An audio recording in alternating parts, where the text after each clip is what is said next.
Pemirsa, inilah headline news pukul 13 waktu Indonesia Barat. Pengamat politik Universitas Diponegoro Nur Hidayat Sardini menilai dinamika debat akan bergantung pada 3 hal, yakni larangan menggunakan singkatan oleh KPU, adu konsep yang lebih tajam, dan strategi ofensif dan defensif.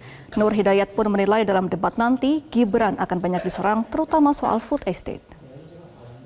Dinamika debat nanti malam akan tergantung pada sekurang-kurangnya 3 hal ya. Pertama adalah soal belajar dari debat sebelumnya, tentu saja. Singkatan sudah dilarang oleh KPU gitu ya. Lalu adu konsep yang jauh lebih tajam karena masing-masing kan belajar Mbak dari apa yang sudah terjadi pada 3 kali debat, walaupun capres dan cawapres tentu saja itu mengadu-adu ya. Kemudian yang kedua adalah ada sejumlah isu krusial, misalnya ya tadi yang sudah disampaikan ya tentang karbon gitu. Lalu mungkin saja Pak Ganjar akan diserang dari sisi kasus Wadas, kasus Kendeng gitu ya. Lalu tentu saja juga Gibran mungkin akan di soal-soal food estate gitu ya, hilirisasi nikel yang katanya tidak favorable gitu ya dalam tata kelola. Kemudian misalnya juga ada 1% dari penduduk Indonesia itu kuasai 50% lahan yang diakui oleh Pak Jokowi ya dalam banyak berita.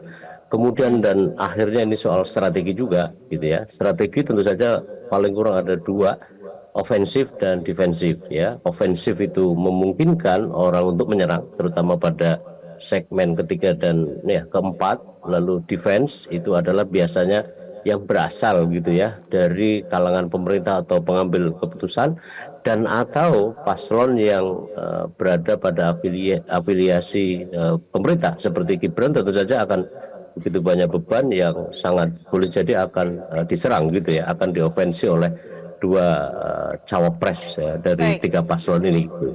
Gitu, Mbak. Apa topik yang paling memungkinkan untuk menyerang Gibran Rakabuming Raka nanti malam, Pak? Karena banyak sekali yang punya ketertarikan untuk topik-topik sensitif nanti malam.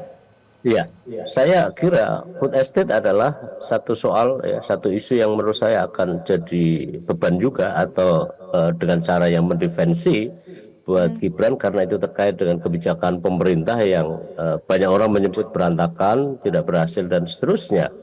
Kemudian hilirisasi isu yang pernah disampaikan pada debat-debat sebelumnya, tapi tampaknya ini akan bisa diangkat oleh karena tata kelola pertambangan pada umumnya bagian dari pengembangan energi kita itu juga masih kira-kira disoal oleh terutama kaum oposisi. Nah pada saat bersamaan juga ada kebijakan-kebijakan tertentu seperti Pak Ganjar gitu ya terkait dengan yang saya sebut tadi soal Wadas, soal Kendeng gitu ya. Kemudian ekologi di Pantura dan seterusnya itu boleh jadi akan diungkit. Lalu yang baru adalah soal desa, walaupun desa tentu saja dalam entitas lain dalam pengembangan pembangunan, tapi tampaknya itu akan jadi isu yang cukup menantang ya untuk diangkat gitu, karena tidak semua orang memahami secara detail, apalagi tadi Budiman Sujatmiko sudah sebut bahwa dia secara khusus nge-briefing kepada Gibran terkait dengan soal itu dan saya tahu bahwa Pak Budiman Sujatmiko adalah satu dari sekian orang yang menginisiasi terhadap RUU Desa gitu. Jelajahi cara baru mendapatkan informasi. Download Metro TV Extend sekarang.